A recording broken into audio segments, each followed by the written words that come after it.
Anthony Davis play? Our insiders have the latest. And bing bong, the Knicks keep rolling. Stephen A. Smith live on New York's big win over the 76ers. Plus, is the MVP steps to lose? Another big night for the Warrior star as he makes his case for number 3.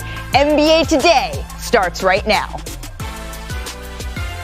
Happy Wednesday, folks. This is NBA Today, your new home for the NBA on ESPN. I'm Malika Andrews. That's Chiney Agumake. Ramona Shelburne is here with us as well. Stephen A. Smith will be on momentarily. And Tim Legler is going to join us later in the show. And we'll have plenty to talk about, especially LeBron James, who's been ruled out for the second straight game tonight when the Lakers play the Thunder. So, Ramona, what's the latest on LeBron? Well, Malika, he went on this trip hoping that he would try to be able to play in one of these games, but he's being very cautious. This is the same ankle that cost him 26 games last year. Right. And it's not the same area that he got hurt last year. It's not the same part of the ankle, but he's being very cautious in sitting out the second day of the back-to-back here. So LeBron James out tonight. Anthony Davis, we saw him go down last night, but eventually return to the game. What can you tell us about AD's status for tonight? He's going to be listed as questionable. He banged knees. They're calling it like a knee contusion.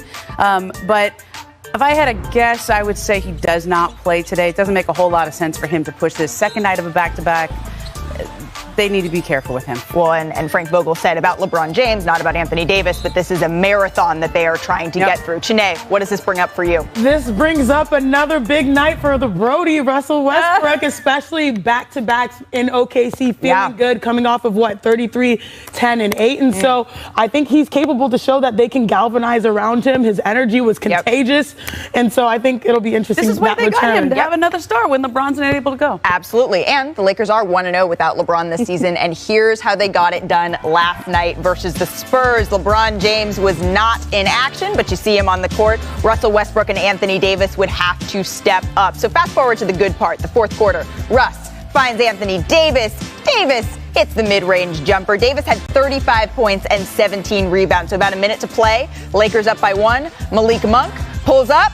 I mean, from where? Where? He started for LeBron and had 17 points. The Lakers up by 2. Jakob Poeltl misses the free throw, but watch Anthony Davis here.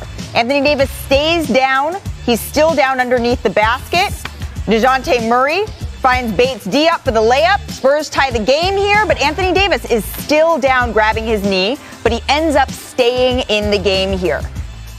So we're heading to overtime, less than 10 seconds to play. Murray? Not quite. So we are headed to overtime here. Can't quite tie it. Headed to overtime at 1:14. Midway through OT, Lakers up. Westbrook, he drives. Look at this. Ferocious slam. Attacking the rim. And Russ is fired up after this. The Lakers are up by 6 now. Look at that flex. So under a minute to play. Lakers leading by 2. Westbrook uses the Davis screen. Makes a layup in traffic. And LeBron likes what he sees. Westbrook had 33 points, 10 rebounds, 8 assists. The Lakers win it 125-121. I told Russ, I said whether I'll play, Bron play, we don't play, it doesn't matter. You still got to be yourself, and he did that tonight. The way he played tonight was incredible, and we need that from him every night. Especially with Bron being out, we understand that with that comes responsibility of making guys around us better. And tonight, I thought AD did a great job of just being aggressive all night, missing makes, finished well around the basket. It was big for us tonight. So Russ picked up the playmaking slack without LeBron. Westbrook was the ball handler on 48 pick plays, including 27 with Anthony Davis as a screener. That's as many pick plays as the duo ran in the first 3 games combined. And Westbrook also has increased his number of drives in every game this season. So for more on the Lakers, we bring in the man, the myth, the legend, Stephen A. Smith, making his NBA Today debut. Hey, Stephen A. It was the Russell Westbrook show in San Antonio last night. Stephen A., what did you see from Russ in this breakout game for the Lakers? Nothing really. I mean, I think that a lot of people are making a big deal out of it. I need to say nothing. And the reason why is because what hasn't Russell Westbrook done before in terms of this kind of play? He scored 33 points. Is that a surprise? He had about 10 rebounds. Is that a surprise? He had about 8 assists. Is that a surprise? The man is a walking triple-double. We know what he can do. The suspense involving Russell Westbrook isn't in his points, rebound, or assist production as an individual star in this league. It's whether or not he can register those kind of results results with both Anthony Davis and LeBron James on the floor with him. The fact that LeBron James was out is why I say what I say about Russell Westbrook. I'm not talking about him. We know he's great, future Hall of Famer. He's phenomenal. What we're saying is the suspense involving Russell Westbrook in a Lakers uniform is what can he do with both of them on the floor, because if the Lakers are going anywhere, both of them are going to have to be on the floor with Russell Westbrook, and what he's able to do in terms of ingratiating himself with them as teammates in terms of chemistry, that's going to decide the fate of the Los Angeles Lakers. Interesting. So we're not going to see that tonight because we know that LeBron James has already been ruled out, but we've seen a few different versions of the Lakers this season, and it's early. But what do you think is the best version of Los Angeles, Stephen A.? Well, to me, as far as I'm concerned, it still includes Russell Westbrook. All this noise about, hey, let him come off the bench. He's Russell Westbrook. He starts and finishes every game throughout his career. And then all of a sudden, his 12th year in the league, with him being one of the top 75 players in NBA history, a surefire first ballot future Hall of Famer, a walking triple-double, all of a sudden we're going to talk to him about coming off the bench. It's not going to happen. We all know that's not going to happen. So it's really about looking at him, looking at Anthony Davis, looking at LeBron James, and then I say to myself, Malik Monk, let his confidence elevate to some degree, and that could definitely be a plus. And Carmelo Anthony, I think Carmelo Anthony is going to be a key component with the Los Angeles Lakers this year because he's a perimeter threat. Obviously, he didn't show that last night. He showed that the game before, though, when he dropped 28. In the end, what it comes down to is that you're going to have to leave Melo open when you're talking about Anthony Davis, LeBron James, and Russell Westbrook on the floor together. And I think that could be an ingredient for success with the Los Angeles Lakers with those guys in the lineup together. Well, we've seen the Staples Center crowd just go crazy for Carmelo Anthony, so we know that they love him. But Stephen A., put on your Dr. Stephen A. hat for a second, if you could. Sure. How cautious would you be with LeBron James and Anthony Davis here? As cautious. In the case of Anthony Davis, definitely cautious. I mean, bringing a surgeon, a podiatrist, a masseuse, everything. Give him everything he needs, because the one impediment to his success has been his durability. In the case of LeBron James, trust him.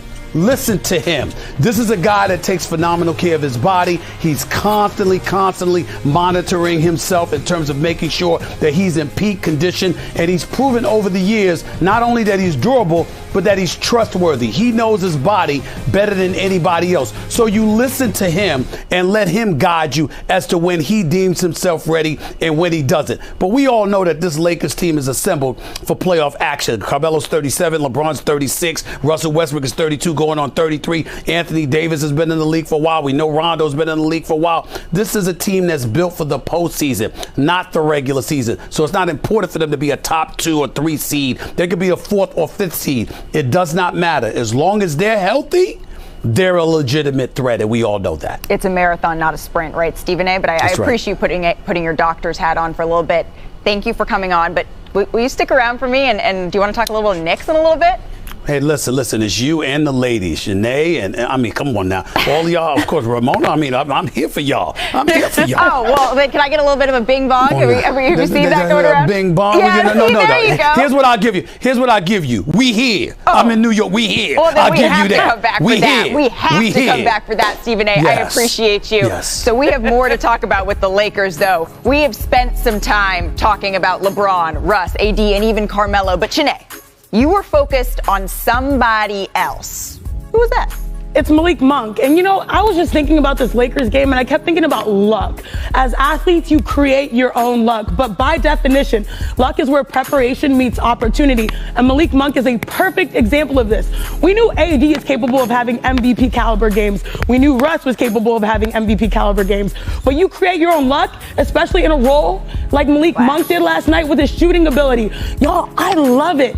Every LeBron James championship team has a shooter role player that comes and performs at a high level. And this 3 was it. That's what basically, they were down 2. Down 2, I think, or they got the 2-point lead, after he knocked down this 3. I love that Rondo was able to, know his role. He was the only non-shooter on the floor during that time period. Set a nice little screen, freed him up. It takes a lot of confidence and a little bit of luck to be able to feel good enough to, hit that dagger shot. Malik Monk, his start to the year, he was plus 31. Wow. in 39 minutes, plus 31 in 39 minutes.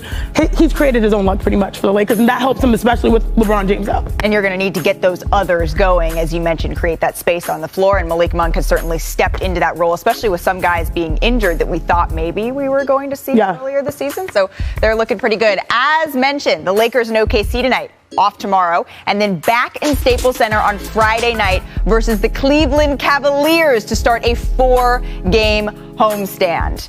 So coming up on NBA Today, Stephen A. Smith is back. You heard him. He said, "We here," to talk about his beloved Knicks. And we get the late Knicks, the 76ers and Joel Embiid at Madison Square Garden to take on the Knicks. Embiid, he was struggling early. First possession of the game here. Embiid gets double teamed.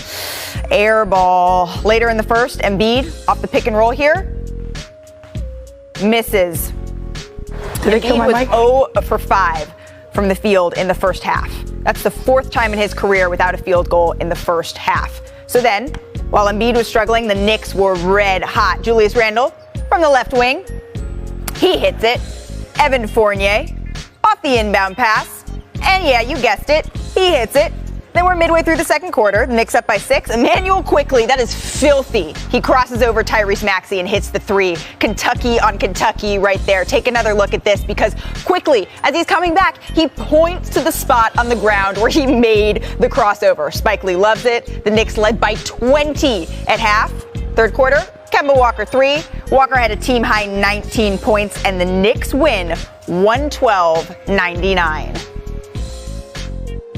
It was the kind of moment I've dreamed of when I was a young kid, wanting to be in the NBA, watching the Knicks play, coming to, a Knicks game and seeing how the crowd goes crazy. And that was a great moment for me.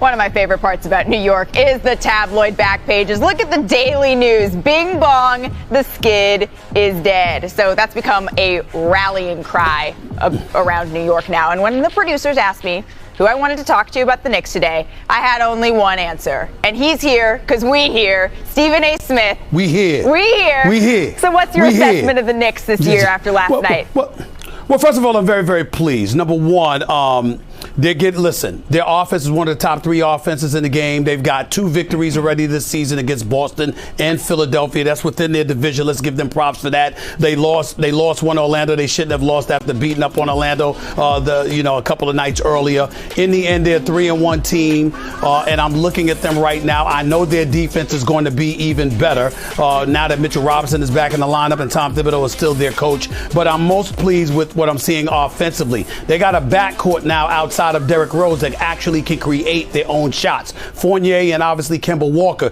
can create a shot off the dribble. They can hit mid-range shots. They can hit long-range shots. They showed that last night yet again by combining to hit 10 threes. This is a team to be reckoned with. There's a lot of teams in the Eastern Conference that have improved. The New York Knicks are one of them. And I'm loving what I'm seeing right now. I'm very excited. And the only thing I have to say other than that is we here. And I think we hear. I think we might be hearing that from you a little bit more. We hear. That's I like right. that. So That's on the other side of the ball, Stephen A., they weren't here. The Sixers were struggling. Losses to the 2 good teams they played, the Knicks and the Nets. So what are you seeing from the Sixers team?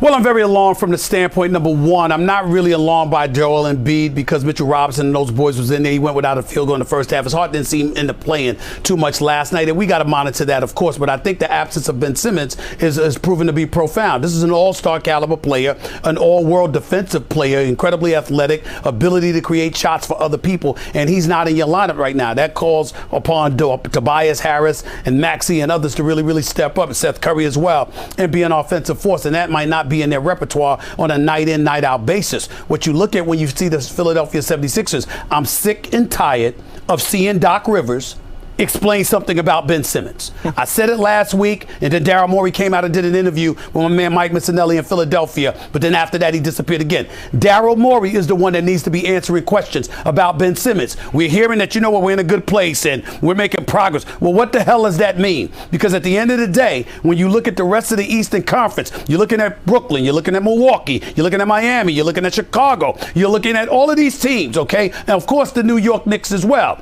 Teams are improving. What's going to happen to Philly if they just stand pat and Daryl Morey doesn't pull the trigger on something to get Joel Embiid, Doc Rivers, and the rest of the crew additional help? That's where the focus needs to be in Philadelphia right now. Daryl Morey's a big-time executive. We know this. Show us, remind us of that by doing something in Philly with Ben Simmons instead of standing still. Something needs to be done, and I think that much is obvious. So you're saying don't get left behind. Don't sleep and get left behind. Don't get left behind. Well, no. Do you want one more We Hear, Stephen A? We here. We here. I mean, that's Philadelphia got that issue. I'm in New York City. We here. There you we go. Here. Thank you, Stephen A. Really appreciate you stopping by. All right. Keep up the great work. Thank you. Don't miss NBA Countdown, 7 o'clock Eastern, right here on ESPN. But Stephen A. mentioned that Joel Embiid, the big man, he finished with 14 points. He's only 2 for 7 from the field. And here's what he said about his play early in the season. I don't think I played like this at least to start the season and any stretch in my career. So I'm going to keep pushing and hope for the best. I do think at times I'm too passive, but it's also, I want to get, my guys going. I got to give them the confidence to, believe in themselves and, make shots. That's been my mentality, kind of figuring out, how to be point center. I'm going to keep working and I'm definitely going to get better. So that's not going to last long. Now welcoming in senior writer Ramona Shelburne, who has been extensively covering the Sixers. So after Embiid's performance last night, I want to start on where he is physically, Ramona. Well, I mean, what are you hearing? Stephen A. said, I'm not sure his heart was in it. I think his heart's in it. I don't think his knee is. We have to go all the way back to the first game of the season when he bumps into Jonas Valanciunas in a game against the New Orleans Pelicans. You can see right here, he just knocks knees there. He goes down, grabs his knee. That is the same knee, Malika, that he hurt in the postseason last year. Plagued him all throughout the postseason. He did not have surgery on that knee after the season. Didn't think he needed it, but it is prone to situations like this. And he told me after this game in New Orleans, he couldn't walk for 2 days, but he still went out and played in Oklahoma City. And obviously he played against the Knicks and the Nets. So why is he playing then? Well, he's playing because Ben Simmons is not playing, and they need one of them on the court. He wants to show leadership at this moment because, as you say, you don't want to fall behind to where you cannot come back. But look, he's settling for a mid-range game that he doesn't have right now. Okay, the idea with Embiid is he lost out on the MVP last year because he didn't play quite enough games. Well, he doesn't want to do that again this year, but if he's going to play like this, where his knee's not there, it's not under him, he can't get by people, he's not moving well on the court, there is a sense that maybe he should sit a game or two to get that knee right, because it's a meniscus injury. It was flared up after the knocking knees with Valanciunas, and they play the Pistons tomorrow. There's a sense maybe he plays a couple of minutes, he plays 25, 26 minutes to get them off to a good start, or sit down for a game or two to get that knee right, because he's trying to show leadership. It's by being out there, but at some point you're not going to win an MVP if you're playing like that. Right, and it's a give or take balance, right? You have to show leadership, but you also need to be good for your team on the floor. So now let's get to Ben Simmons. And when we last spoke, you said that things were moving in the right direction for Simmons and the Sixers, and the team had stopped finding him. So Ramona, where does that stand today? Well, they're still moving in a positive direction. He's worked out with the team in individual workouts the last couple of days, and he's also engaged with mental health professionals that he's been associated through with the NBA Players Association. Now, we talked about this on Monday. The team has stopped finding him. He has been paid his salary this season, and so this is not affecting him financially right now, except for the fines that were levied during the couple of weeks that he was off, which it was about $2 million. But he is showing up to work at the practice facility and going through individual workouts and doing what he needs to do off the court with mental health professionals arranged through the Players Association. And I'm told that this work actually has been taking place since the summer with mental health professionals, but we've now, just in the last week or so, it's been more public about that. Okay, so that's where we stand on Joel Embiid, on his health, and Ben Simmons on his health in potentially a different way. Thank you so much, Ramona. And now we get to take it to the court with Tim Legler making his NBA Today debut. Tim, thank you so much for joining us. Always my pleasure to talk to you, Malika. Good to be on. This is going to be fun, Tim. What is the impact that Simmons' absence is having on the Sixers' offense? Yeah, I mean, they lack playmaking. And for all of Ben Simmons' issues with his shooting, his confidence, the way he processed the scoring opportunities, he's been criticized a lot for that. But this is a playmaker. And when you look at the way they're operating their offense now, Tyrese Maxey's a nice young player. I really like him. He's got a bright future. He is not a pure point guard, and he's in that spot right now. I think he's a combo guard off the bench if you're really a contender. Even a guy like Shake Milton, who's not out there, is a similar player to Maxey. So now what happens offensively, Embiid feels more like he has to be the guy that isolates. He catches the ball in bad places on the floor, holds it a little bit longer than he did. And now he leads to turnovers. It leads to transition going the other way.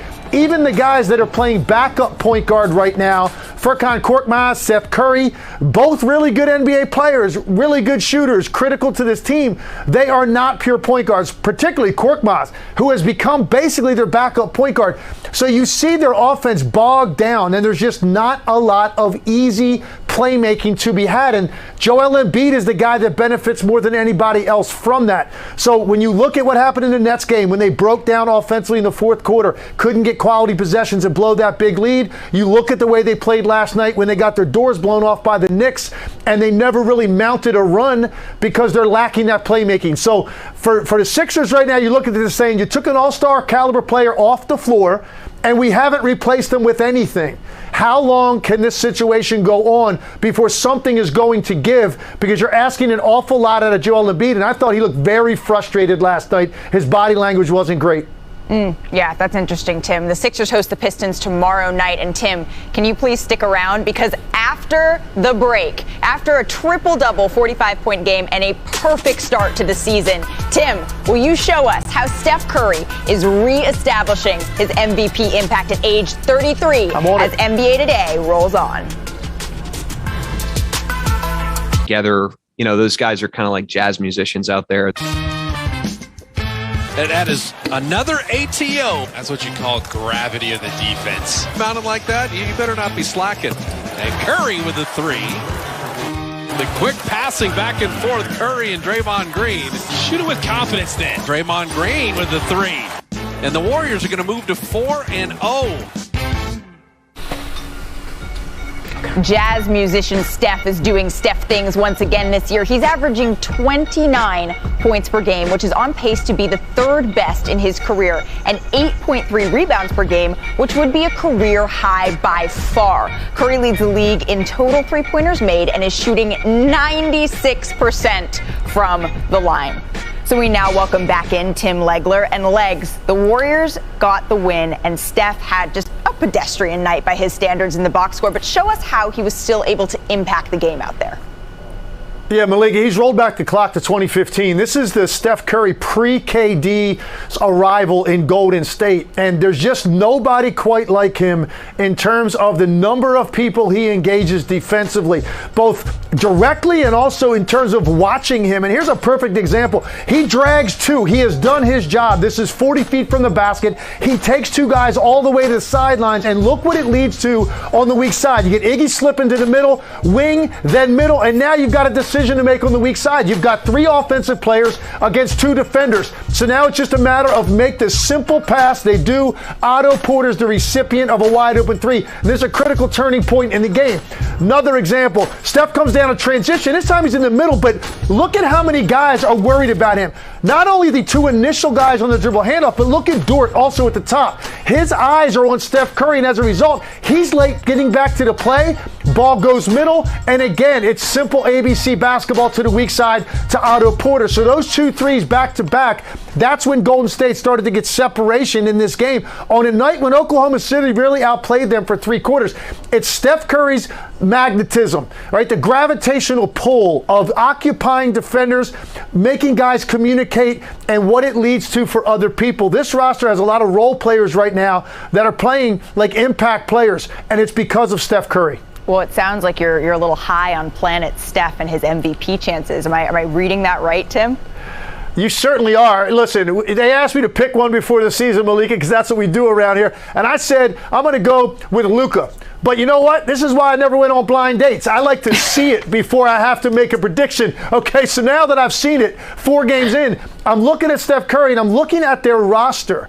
And it is really a bunch of role players right now around this star waiting on Klay Thompson. If they stay in the top 4 even in the Western Conference, and then Klay comes back and they solidify now themselves as a title contender, and Steph Curry puts up these numbers, I think Steph Curry's your front runner for MVP if this keeps up. Interesting. Well, we won't tell Luka Doncic that you didn't swipe on him because you're coming back and talking more about him later in the show. Thank you so much, Tim. We'll talk to you in just a little bit. You got it. All right, so we're just over a week into the season, and just 3 undefeated teams still remain. The 4-0 Bulls, the Warriors, and the 3-0 Jazz. And Chicago is 4-0 for the first time since winning titles in 96 and 97, while Golden State is 4-0 for the first time since winning 24 straight games to begin the 2015-16 season. So you know what time it is. You know what time it is. It is time for the top of the top. It was a light night in the association, but we still have you covered with all of the best plays. So let's start with top handles. That's Emmanuel Quickly. Oh, I mean, that's wrong. Drop somebody. That's wrong. Look at this. Yeah. Oh, there was a little trick there. Like Tyrese. This is Kentucky on Kentucky crime right there. And knocks down the Janae, shot. what do you think of his celebration? He points to the side. I like that. Hey, you saw that? Yeah. I like that. I wanted to make sure.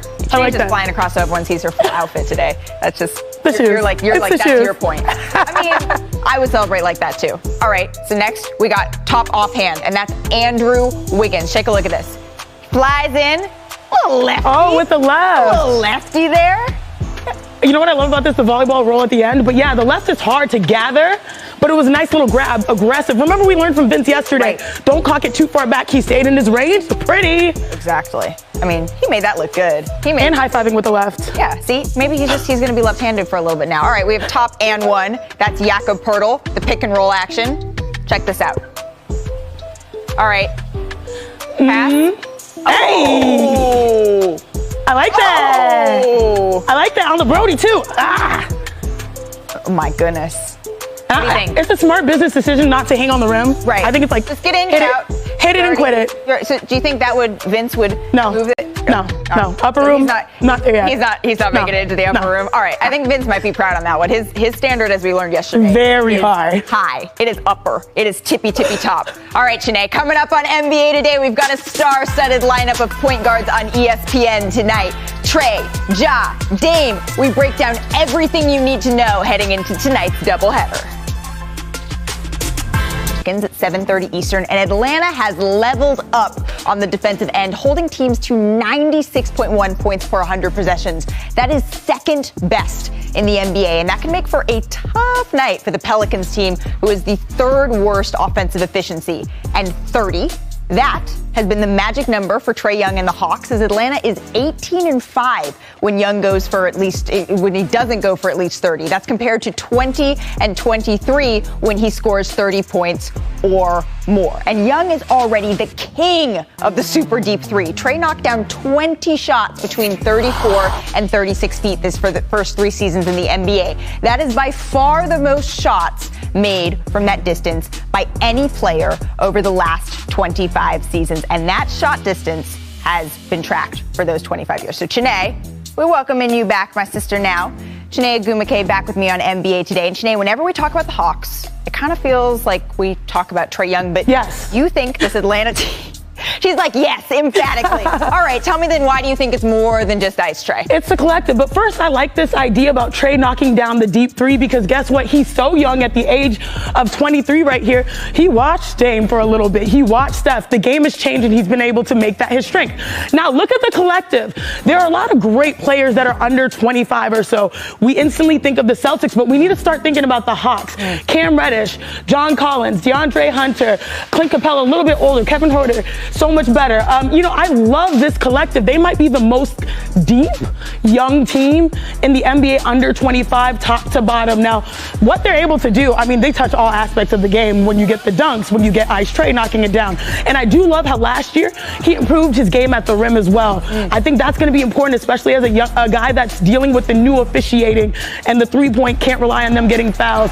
But again, it's this young core, this young collective.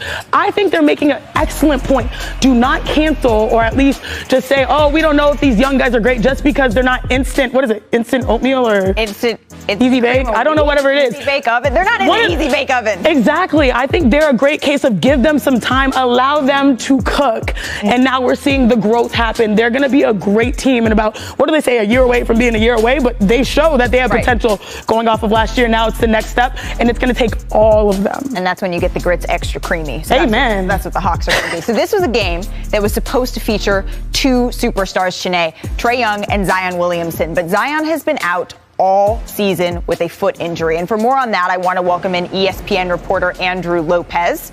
Andrew, what's the latest on Zion? Well, we're still waiting. The foot injury that has kept him out of the 4 games so far, he should have some scans either later this week or early next week that will give us the next step in where he's going, how that bone is healing, and if he's going to be able to take the next step in his conditioning. We saw him at practice yesterday doing a little bit of conditioning work. He was doing some this morning at shoot-around. That's the key moving forward as to when we'll finally see Zion make his regular season debut. Interesting. So we're going to get potentially a little bit more information when those images come back. So with Zion's foot injury hampering his mobility, how has his conditioning been moving along, Andrew? Yeah, that's been the key so far for where he's at. So far, he's still been doing the 1-on-0. He did start running about 2 weeks ago. Those are big steps for Zion as he gets back to where he needs to be. These next set of scans and where that bone is healing and how it's feeling, that's going to say, okay, now can he ramp up and start doing a little more and a little more. He's been doing his cardio the entire time. He's been doing pull work the entire time. But we all know conditioning and on-court conditioning are a little bit different. So once they get him to ramp up on the court, then we'll see, how close he gets to making his debut. Absolutely. So no Zion tonight, but we will see Trae Young out there. We will see you out there. Thank you so much for joining us, Andrew. No problem. I'm sure he will be back soon. As mentioned, the nightcap of our ESPN doubleheader is a star-studded affair. Ja Morant and the Grizzlies in Portland to take on Dame Lillard and the Blazers. Morant joined us in studio this week and is ready for the challenge of taking on a member of the NBA's 75th anniversary team. We got to be able to hear each other. We're playing in front of thousands. We got to be able to hear you. Yes, sir. Yes, sir. Let's go, let's go, let's go, let's go, let's go. You're considered one of the great guards already in this league. Melton. Lob. Oh, baby! Oh, my goodness! Tell you what you say about Ja Morant. He is special. The guy is really something special. How does playing against Damian Lillard, who's also considered one of the top 75 greatest players, he was just named to that list, how does that push you? We're talking about Dame. I feel like one of my favorite matchups. Great player, does a lot on the floor. I call him a 4-level scorer because he shoots from the half court. Yeah. Telling him to get out of his way. Lillard on a 3. And he hits. Oh my goodness. The matchups, you just like to, if you're a competitor, you just like to, go against somebody like that who you know is going to bring it every night. As far as me, is prove myself that, I'm a top guard in this league as well. Come on, let's get in the habit of talking. I feel like, I just have to, lead by example, just show, the younger guys the way, how we work here with the Grizzlies.